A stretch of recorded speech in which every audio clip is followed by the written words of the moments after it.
Vous sentez ce vide en vous? Cette sensation d'être drainé spirituellement? Ce n'est pas un hasard. Les forces des ténèbres vous volent quelque chose de précieux, et aujourd'hui, la vérité va être révélée.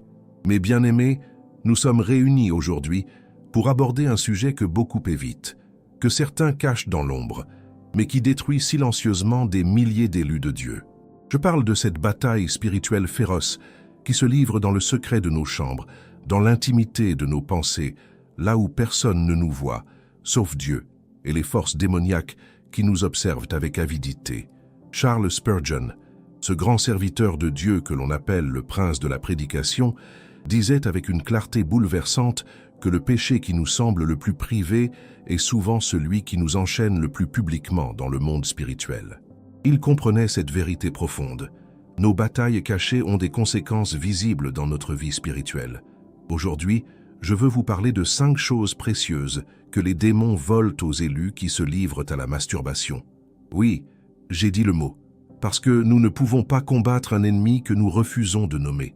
Nous ne pouvons pas vaincre une forteresse que nous prétendons ne pas voir. L'Écriture nous dit dans Éphésiens 5:11, « Ne prenez point part aux œuvres infructueuses des ténèbres, mais plutôt condamnez-les. » Cette pratique, mes amis, n'est pas simplement une faiblesse de la chair. C'est une porte ouverte, un pont spirituel que vous construisez vous-même pour permettre aux forces démoniaques d'entrer dans votre vie et de piller ce que Dieu vous a donné. Vous êtes vidé, et ce n'est pas une coïncidence. C'est un vol organisé, méthodique, démoniaque. Spurgeon enseignait que chaque péché a une racine et des fruits. La racine est l'éloignement de Dieu, et les fruits sont la destruction progressive de tout ce qui est bon en nous. Il disait, « Le péché vous éloignera plus loin que vous ne vouliez aller, vous gardera plus longtemps que vous ne vouliez rester, et vous coûtera plus cher que vous ne vouliez payer. » Regardez autour de vous. Combien d'hommes et de femmes de Dieu marchent comme des zombies spirituels? Ils viennent à l'église, ils chantent les cantiques, ils lèvent les mains, mais leurs yeux sont vides, leur prière est faible, leur foi est chancelante. Pourquoi? Parce que dans le secret, ils nourrissent un démon qui les dévore de l'intérieur. La Bible nous avertit clairement dans 1 Pierre 5:8, « Soyez sobres, veillez. Votre adversaire, le diable, rôde comme un lion rugissant, cherchant qui il peut dévorer. » Ce lion ne dort jamais, mes amis. Il cherche les portes ouvertes, les fissures dans votre armure spirituelle, les moments de faiblesse où vous baissez votre garde. Et la masturbation est exactement cela, un moment où vous baissez votre garde. C'est un moment où vous dites à Dieu, « Recule-toi, je vais satisfaire ma chair à ma manière. » C'est un moment où vous ouvrez la porte et où vous invitez inconsciemment des entités démoniaques à entrer dans votre vie. Certains diront, « Mais personne ne me voit, c'est mon secret. » Ça ne fait de mal à personne. Quelle tromperie! L'apôtre Paul nous dit dans 1 Corinthiens 6:18, « Fuyez l'impudicité. Quelque autre péché qu'un homme commette, ce péché est hors du corps. Mais celui qui se livre à l'impudicité pêche contre son propre corps. Vous péchez contre votre propre corps, ce temple du Saint-Esprit. Vous ouvrez ce temple à la profanation, et les démons ne perdent pas de temps.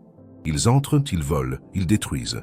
Et quand vous vous réveillez enfin de votre torpeur spirituelle, vous découvrez que vous avez été vidé de ce qui faisait de vous un élu puissant de Dieu. Je veux que vous compreniez quelque chose de fondamental aujourd'hui. Cette bataille n'est pas nouvelle. Depuis le Jardin d'Éden, l'ennemi utilise les mêmes tactiques. Il vous fait croire que vous pouvez satisfaire vos désirs en dehors de la volonté de Dieu sans conséquence. Ève a cru qu'elle pouvait prendre le fruit défendu et devenir comme Dieu. Adam a cru qu'il pouvait désobéir et maintenir sa position. Tous deux ont été vidés de leur gloire, chassés du jardin, séparés de l'intimité parfaite avec leur Créateur. Aujourd'hui, le même serpent vous murmure à l'oreille, « Vas-y, personne ne saura. Dieu comprendra, c'est naturel. Tout le monde le fait. » Mais mes bien-aimés, les élus de Dieu ne sont pas appelés à faire ce que tout le monde fait. Nous sommes appelés à être saints comme notre Père céleste est saint. Romains 12:2 nous exhorte, « Ne vous conformez pas au siècle présent, mais soyez transformés par le renouvellement de l'intelligence, afin que vous discerniez quelle est la volonté de Dieu, ce qui est bon, agréable et parfait. » Dans les prochaines parties de ce message, je vais vous révéler précisément ce que les démons vous volent. Je vais déchirer le voile de l'ignorance et de la complaisance.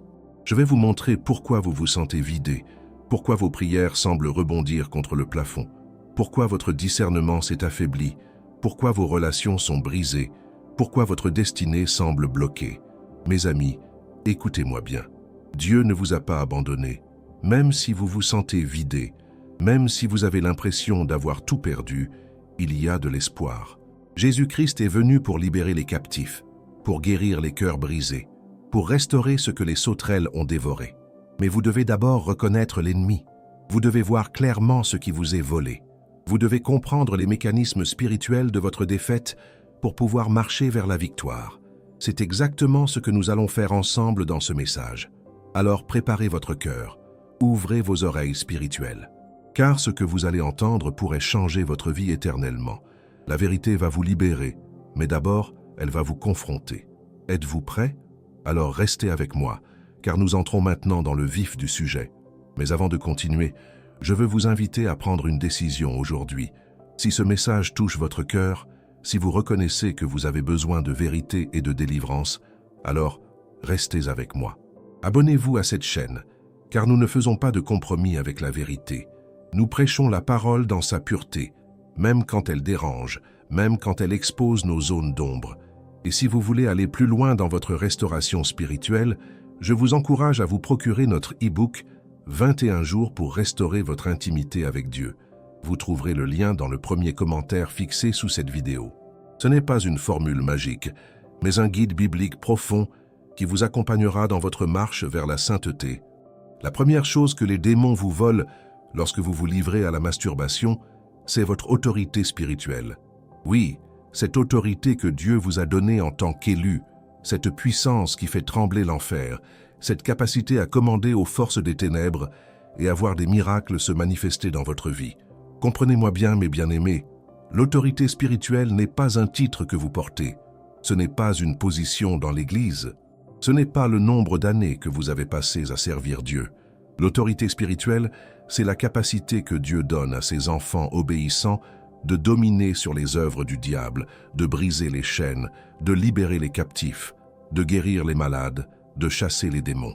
Jésus nous a dit dans Luc 10, 19, « Voici, je vous ai donné le pouvoir de marcher sur les serpents et les scorpions et sur toute la puissance de l'ennemi, et rien ne pourra vous nuire. » Remarquez qu'il a dit « Je vous ai donné ». C'est un don, un cadeau, une délégation d'autorité divine. Mais ce don peut être perdu, affaibli, neutralisé par notre désobéissance. Quand vous vous livrez à la masturbation, vous ouvrez une brèche dans votre armure spirituelle.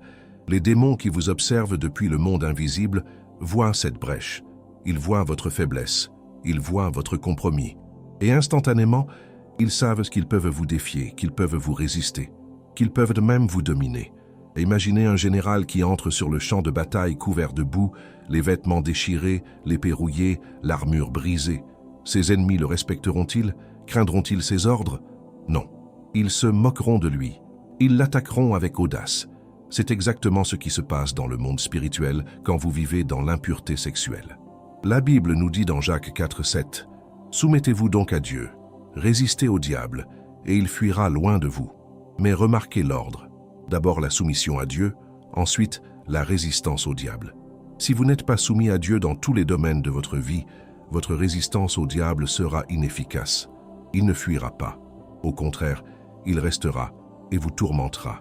Beaucoup d'élus de Dieu se demandent pourquoi leurs prières ne sont plus exaucées comme avant. Pourquoi les démons qu'ils chassaient facilement autrefois semblent maintenant se moquer d'eux? Pourquoi leur discernement spirituel s'est émoussé? La réponse est simple. Ils ont perdu leur autorité spirituelle à cause du péché secret. Vous vous souvenez des fils de Sceva dans le livre des Actes? C'est cet homme qui tentait de chasser les démons au nom de Jésus que Paul prêchait. Le démon leur a répondu dans Actes 19, 15, « Je connais Jésus, et je sais qui est Paul, mais vous, qui êtes-vous » Et l'homme possédé s'est jeté sur eux et les a dominés. Pourquoi? Parce qu'ils n'avaient pas d'autorité spirituelle réelle. Ils utilisèrent des formules sans avoir la relation et l'obéissance qui donnent l'autorité. Mais bien-aimés, les démons vous connaissent. Ils savent ce que vous faites dans le secret. Ils savent à quelle heure vous vous réveillez pour satisfaire votre chair au lieu de chercher la face de Dieu. Ils savent combien de fois vous avez promis à Dieu d'arrêter et combien de fois vous avez recommencé. Et cette connaissance leur donne un pouvoir légal sur vous. Oui, j'ai dit légal. Parce que dans le monde spirituel, il y a des lois. Et quand vous péchez volontairement, vous donnez aux démons un droit légal de vous affliger, de vous voler, de vous tourmenter. Vous brisez votre alliance de protection avec Dieu et vous entrez dans une zone dangereuse où l'ennemi peut opérer librement. C'est pourquoi vous vous sentez vidé.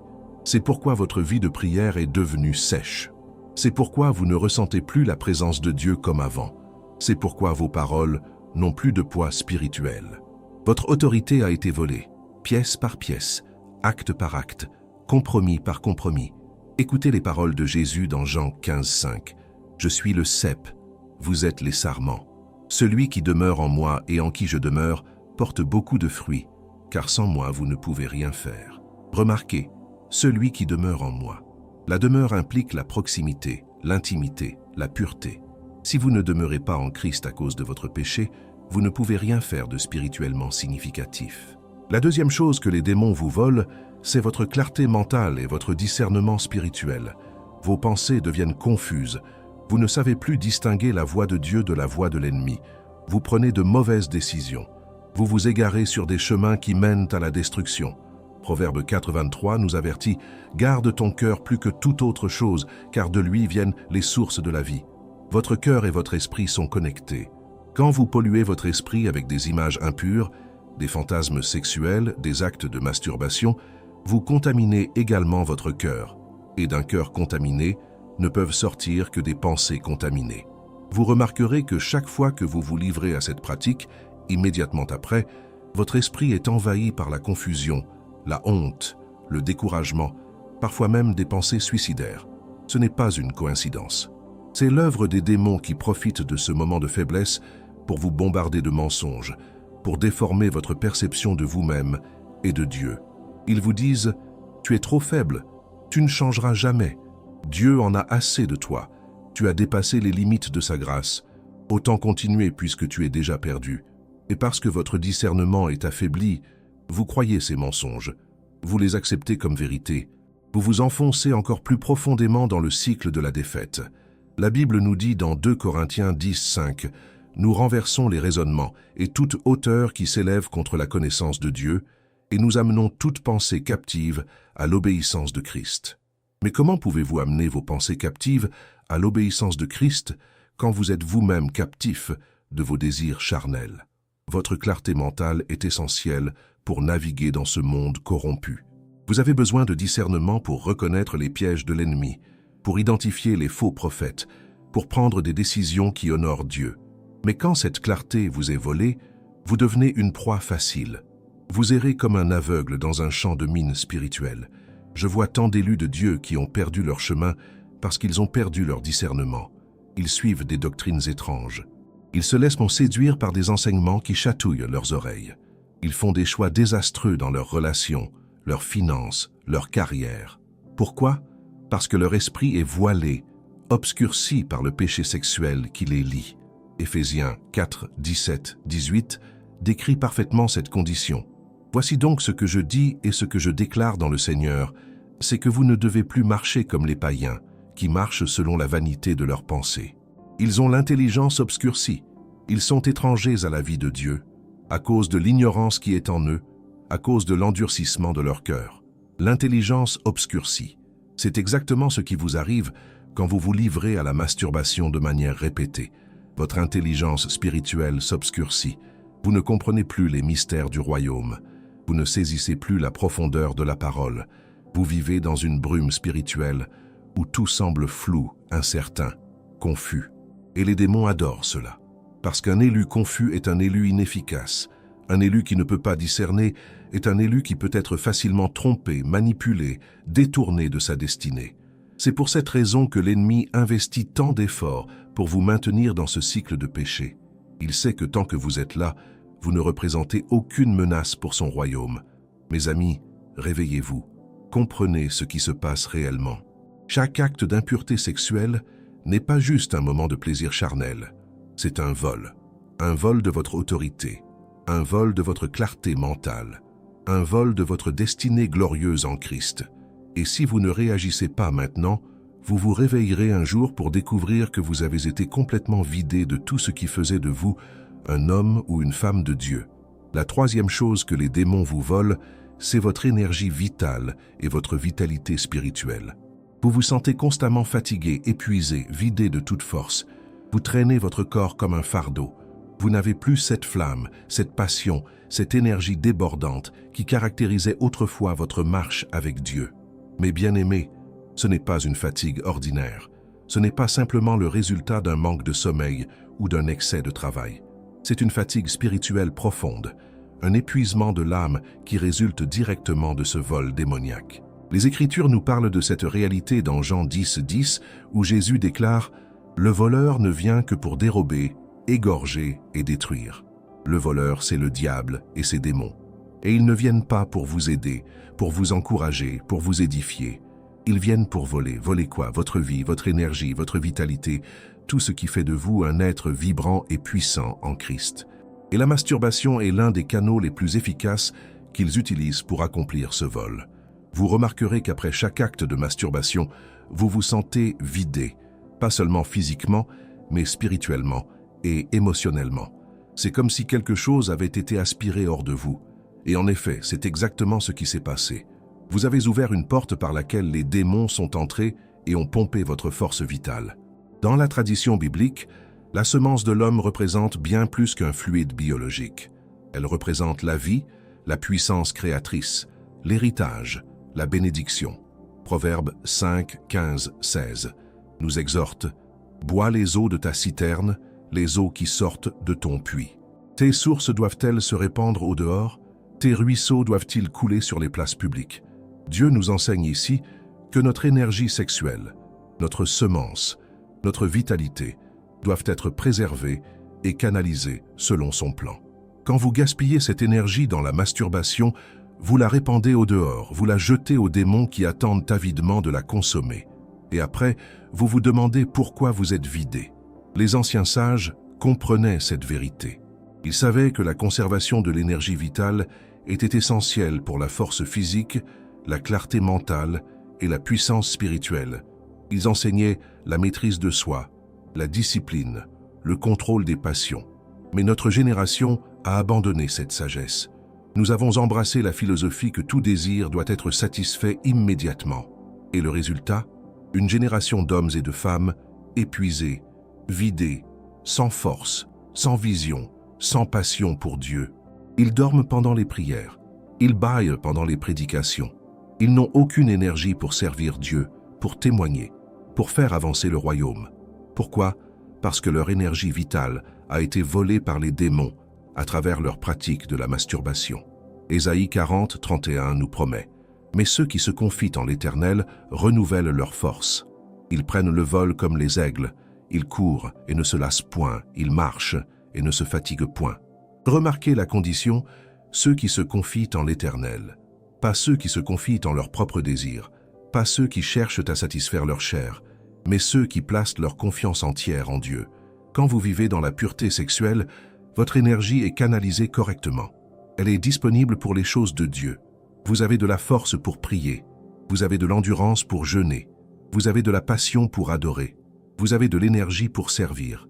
Mais quand vous gaspillez cette énergie dans le péché, vous n'avez plus rien à offrir à Dieu. La quatrième chose que les démons vous volent, c'est vos relations saines et votre capacité à aimer authentiquement. La masturbation vous isole. Elle vous enferme dans un monde égoïste où vous êtes le centre, où tout tourne autour de votre plaisir, de votre satisfaction, de vos désirs. Et cet égoïsme se répand dans toutes vos relations. Vous ne pouvez plus aimer votre conjoint de manière pure et désintéressée. Vous ne pouvez plus construire des amitiés profondes et authentiques. Vous ne pouvez plus vous connecter vraiment avec les autres membres du corps de Christ. Pourquoi? Parce que la masturbation a déformé votre capacité à aimer. L'amour véritable, l'amour que Dieu nous commande, est décrit dans 1 Corinthiens 13, 4, 5. L'amour est patient, il est plein de bonté. L'amour n'est point envieux. L'amour ne se vante point, il ne s'enfle point d'orgueil, il ne fait rien de malhonnête, il ne cherche point son intérêt. Remarquez, il ne cherche point son intérêt. Mais la masturbation, par définition, cherche uniquement son propre intérêt, son propre plaisir. Quand vous vous habituez à utiliser votre sexualité pour votre plaisir égoïste, vous perdez la capacité de l'utiliser pour bénir votre conjoint. Même dans le mariage, vous apportez cette mentalité égoïste. Vous utilisez votre conjoint comme un objet pour votre satisfaction plutôt que de chercher à le servir, à le bénir, à créer une intimité profonde et sacrée. Et ne pensez pas que votre célibat vous excuse. Que vous soyez marié ou célibataire, la masturbation détruit votre capacité à aimer de manière saine. Elle crée en vous des attentes irréalistes. Elle nourrit des fantasmes qui ne correspondent jamais à la réalité. Elle vous enferme dans une prison mentale où vous ne pouvez jamais être satisfait par une vraie personne, une vraie relation. De plus, cette pratique vous isole socialement et spirituellement. Vous commencez à éviter les gens. Vous vous retirez des activités de l'Église. Vous trouvez des excuses pour ne pas participer aux réunions de prière, aux études bibliques, aux moments de communion fraternelle. Pourquoi? Parce que vous portez la honte. Vous savez que vous vivez dans l'hypocrisie. Vous craignez que quelqu'un découvre votre secret. Hébreux 10, 24, 25 nous exhorte « Veillons les uns sur les autres pour nous exciter à l'amour et aux bonnes œuvres. N'abandonnons pas notre assemblée, comme c'est la coutume de quelques-uns, mais exhortons-nous réciproquement, et cela d'autant plus que vous voyez s'approcher le jour. Mais quand vous êtes liés par le péché sexuel, vous abandonnez l'assemblée. Vous vous éloignez de ceux qui pourraient vous aider, vous encourager, vous tenir responsable. Vous vous isolez exactement comme le diable le veut, parce qu'une brebis isolée est une brebis facile à dévorer. J'ai vu tant de mariages détruits à cause de ce péché. Des hommes qui ne peuvent plus être intimes avec leurs épouses parce qu'ils ont formé leur sexualité autour de la masturbation et de la pornographie. Des femmes qui ne peuvent plus s'ouvrir émotionnellement à leur mari parce qu'elles vivent dans un monde secret de fantasmes. Des couples qui dorment dans le même lit mais qui sont à des kilomètres de distance émotionnellement et spirituellement. Et les démons se réjouissent parce qu'ils savent que Dieu a créé le mariage pour être une image de la relation entre Christ et l'Église. Quand ils détruisent le mariage, ils profanent cette image sacrée. Ils attaquent le témoignage de Dieu dans le monde. Ils brisent la fondation même de la société. Même si vous n'êtes pas marié, cette destruction de votre capacité à aimer affecte toutes vos relations. Vos amitiés deviennent superficielles. Votre service dans l'Église devient mécanique. Votre amour pour Dieu lui-même devient froid et distant. Vous allez à l'Église, vous chantez les cantiques, vous récitez les prières, mais votre cœur est loin. Pourquoi? Parce que la masturbation a volé votre capacité à aimer authentiquement. Jésus nous a dit dans Matthieu 22, 37, 39, « Tu aimeras le Seigneur, ton Dieu, de tout ton cœur, de toute ton âme et de toute ta pensée. » C'est le premier et le plus grand commandement. Et voici le second qui lui est semblable. « Tu aimeras ton prochain comme toi-même. » Mais comment pouvez-vous aimer Dieu de tout votre cœur quand votre cœur est divisé, pollué par l'impureté? Comment pouvez-vous aimer votre prochain comme vous-même quand vous êtes enfermé dans un monde égoïste centré sur votre propre plaisir? C'est impossible. La masturbation vous vole cette capacité divine à aimer et vous laisse vide, seul, incapable de créer les connexions profondes pour lesquelles Dieu vous a créé. Mais bien-aimés, regardez autour de vous. Voyez-vous l'isolement? Voyez-vous la solitude? Voyez-vous ces élus de Dieu qui marchent seuls, qui souffrent en silence, qui portent leur fardeau sans aide? Ce n'est pas ainsi que Dieu a conçu son Église. Il nous a créés pour vivre en communauté, pour nous soutenir mutuellement, pour porter les fardeaux les uns des autres. Mais le péché sexuel nous sépare, il nous isole, il nous vide de notre capacité à construire ces relations saintes et nourrissantes. Et nous restons là, vidés, seuls, déconnectés, exactement comme le diable le veut. La cinquième chose que les démons vous volent, et c'est peut-être la plus tragique de toutes, c'est votre destinée divine et votre appel en Christ. Oui, mes bien-aimés, chacun d'entre vous a été créé avec un but spécifique, un appel unique, une mission divine que Dieu vous a confiée avant même votre naissance.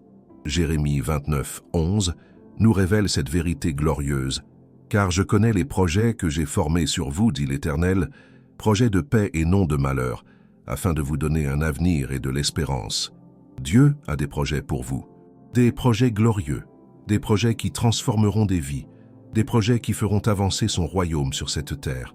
Mais quand vous vivez dans le péché sexuel, ces projets restent lettres mortes.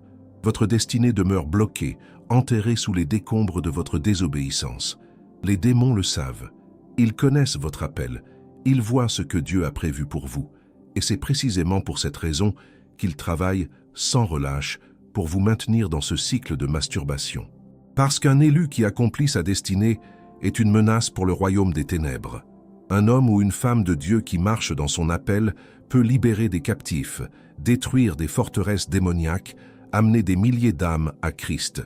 Les démons ne peuvent pas permettre cela. Alors ils vous volent à votre destinée en vous gardant prisonnier du péché sexuel. Pensez à Samson.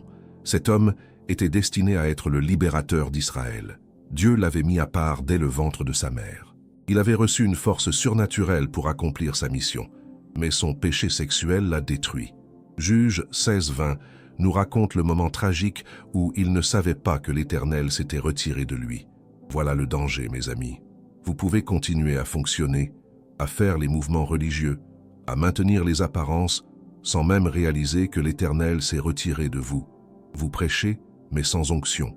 Vous priez, mais sans puissance. Vous servez, mais sans fruit. Parce que l'onction qui vous permettait d'accomplir votre destinée a été volée par votre péché sexuel. Et ne pensez pas que votre appel n'est pas important. Vous dites peut-être, mais je ne suis pas pasteur, je ne suis pas évangéliste, je ne suis qu'une personne ordinaire. Quelle tromperie!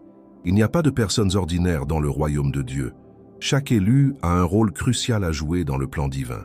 Éphésiens 2:10 déclare « Car nous sommes son ouvrage, ayant été créés en Jésus-Christ pour de bonnes œuvres, que Dieu a préparées d'avance afin que nous les pratiquions. » Dieu a préparé d'avance des œuvres spécifiques pour vous, des personnes que vous êtes censés toucher, des situations où vous êtes censés intervenir, des miracles que vous êtes censés manifester.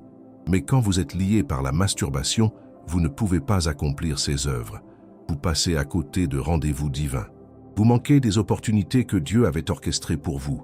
Vous laissez des âmes périr, alors que vous aviez la clé de leur délivrance. Tout cela parce que vous êtes trop occupé à satisfaire votre chair pour entendre la voix de Dieu. J'ai vu des jeunes hommes appelés à être des leaders puissants dans l'Église. Des voix prophétiques pour leur génération réduisent à des spectateurs impuissants à cause de leur addiction à la masturbation et à la pornographie. J'ai vu des femmes destinées à être des guerrières de prière, des mères spirituelles pour beaucoup, vidées de leur autorité et de leur influence à cause de ce péché secret. Les démons célèbrent chaque fois qu'un élu de Dieu rate sa destinée. Ils organisent des festivités dans le royaume des ténèbres, parce qu'ils savent qu'ils ont réussi. Ils ont neutralisé une menace. Ils ont volé une destinée. Ils ont empêché le royaume de Dieu d'avancer. Mais ce n'est pas seulement votre destinée personnelle qui est volée, c'est aussi l'héritage que vous deviez laisser. Pensez aux générations futures, vos enfants, vos petits-enfants, ceux qui devaient être impactés par votre vie, votre témoignage, votre obéissance à Dieu. Quand vous ne marchez pas dans votre destinée, vous les privez de cet héritage. Psaume 78, 5-6 nous enseigne « Il a établi un témoignage en Jacob, il a mis une loi en Israël, et il a ordonné à nos pères de l'enseigner à leurs enfants, pour qu'elle fût connue de la génération future, des enfants qui naîtraient, et que, devenus grands, ils en parlassent à leurs enfants. » Quel héritage laissez-vous? Un héritage de victoire et de sainteté, ou un héritage de défaite et de compromis? Vos enfants vous voient. Même si vous cachez votre péché, ils voient les fruits dans votre vie. Ils voient votre faiblesse spirituelle. Ils voient votre manque de puissance.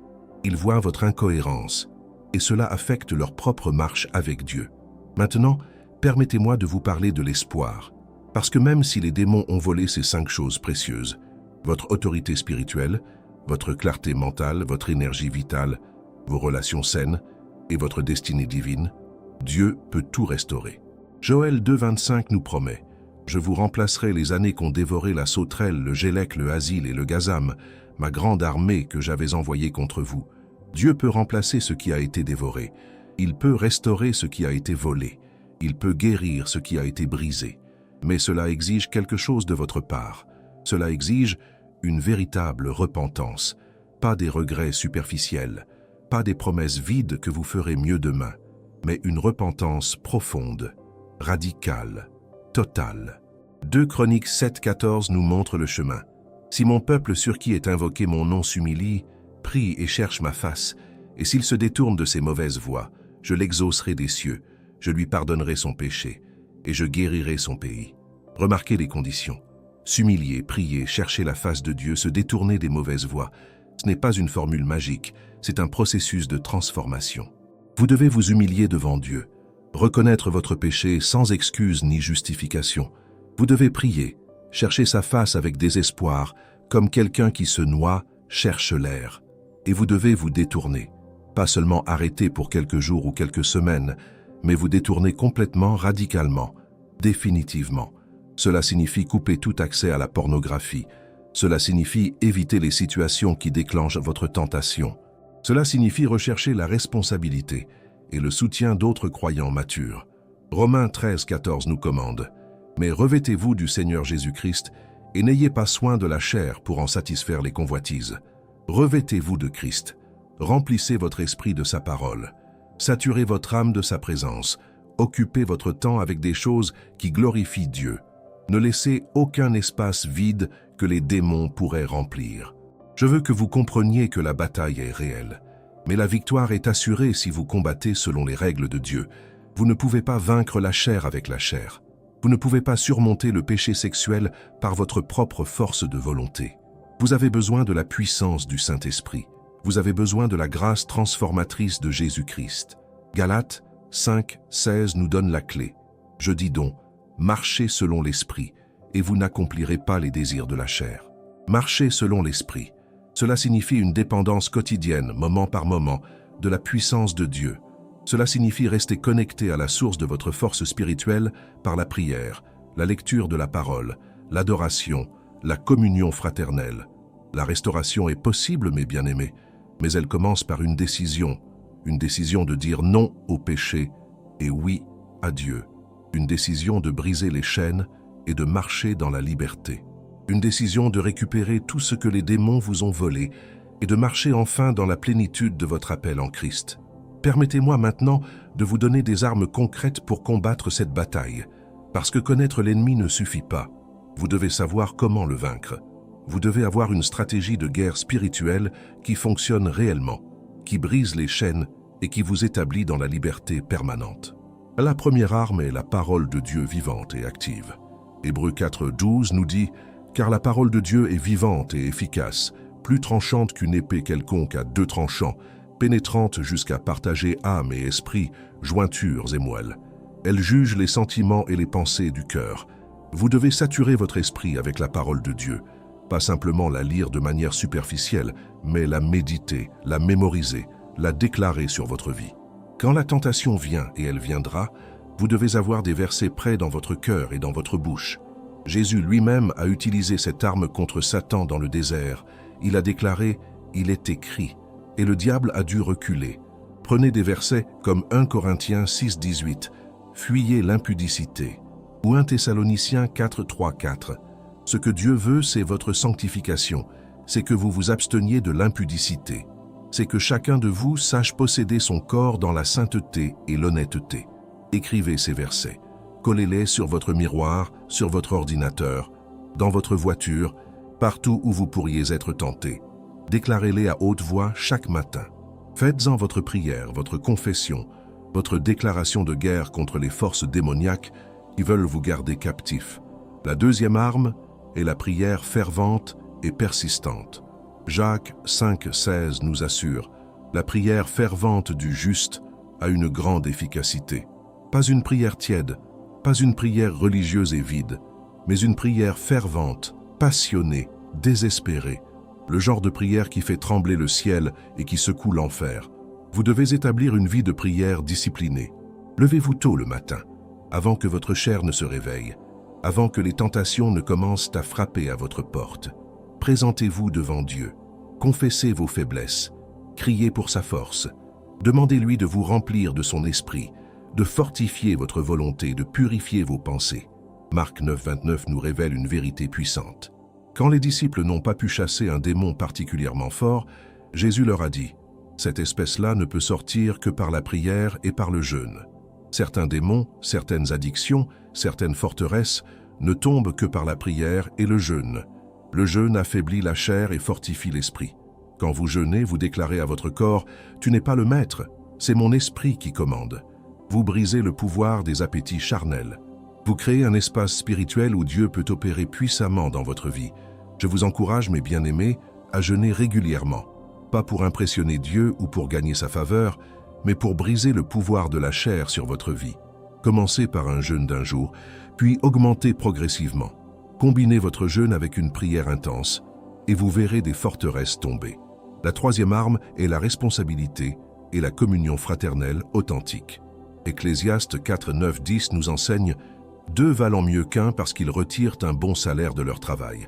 Car s'ils tombent, l'un relève son compagnon, mais malheur à celui qui est seul et qui tombe sans avoir un second pour le relever. Vous ne pouvez pas gagner cette bataille seul. Le diable veut vous isoler parce qu'il sait qu'une brebis isolée est facile à dévorer. Vous avez besoin d'au moins une personne de confiance, mûre spirituellement, à qui vous pouvez confesser vos luttes, quelqu'un qui priera pour vous, qui vous tiendra responsable, qui vous encouragera dans les moments de faiblesse. Jacques 5, 16 nous exhorte « Confessez donc vos péchés les uns aux autres et priez les uns pour les autres, afin que vous soyez guéris. » Il y a une puissance dans la confession. Quand vous sortez votre péché de l'ombre et que vous le exposez à la lumière de la confession fraternelle, vous brisez son pouvoir sur vous. Trouvez un frère ou une sœur en Christ en qui vous avez confiance.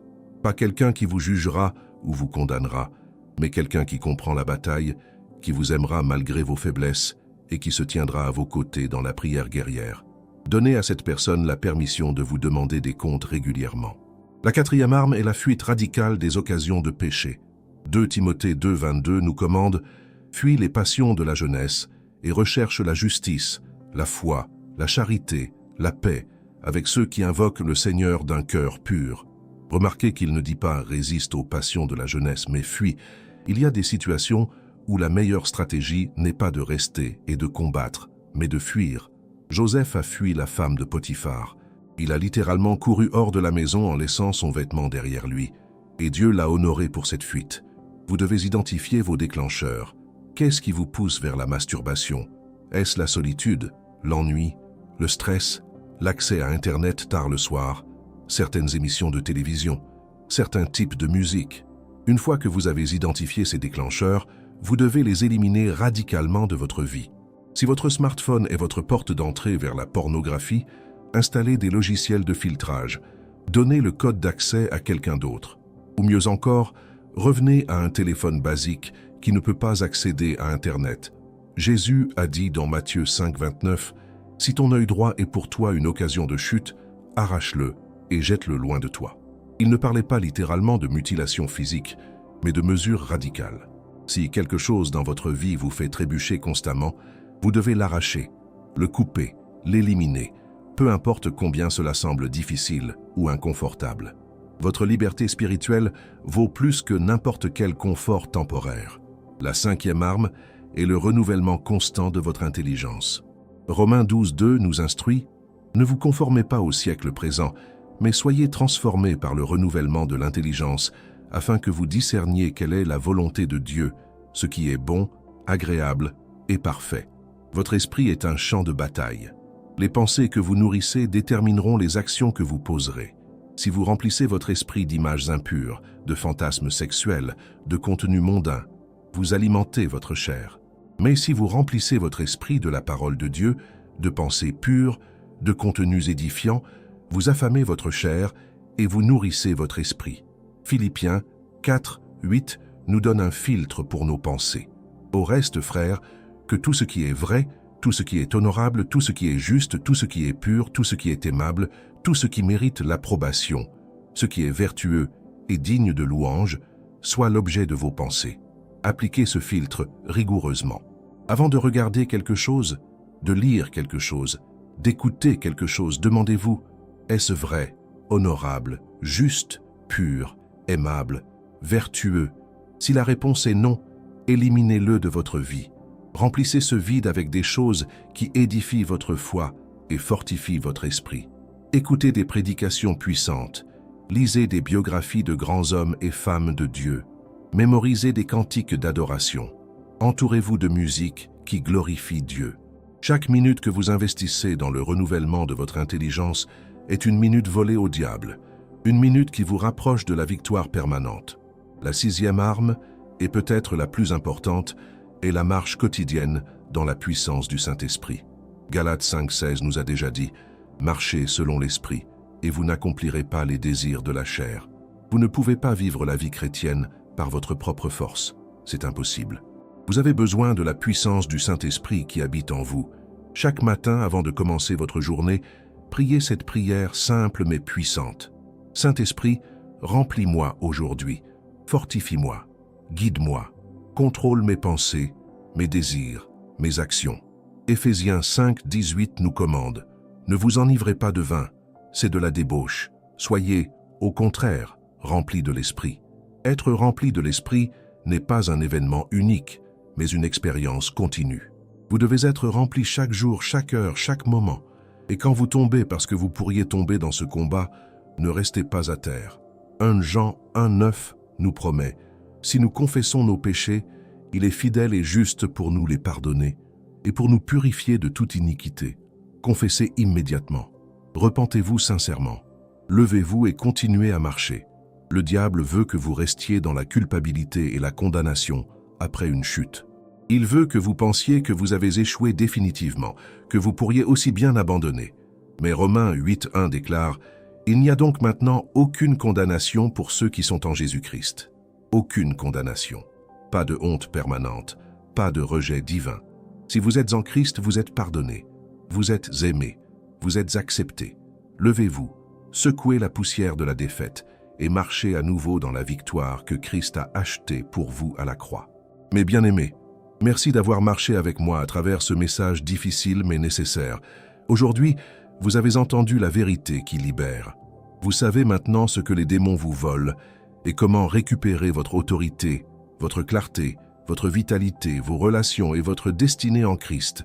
La décision vous appartient maintenant. Allez-vous continuer dans la défaite ou marcherez-vous vers la victoire? Si ce message a touché votre cœur, abonnez-vous à cette chaîne, aimez cette vidéo et laissez un commentaire pour encourager d'autres dans leur combat. Pour approfondir votre restauration spirituelle, procurez-vous notre e-book « 21 jours pour restaurer votre intimité avec Dieu » dans le lien du premier commentaire fixé. Continuez à regarder les prochaines vidéos qui apparaîtront. Votre liberté commence aujourd'hui. Que Dieu vous bénisse.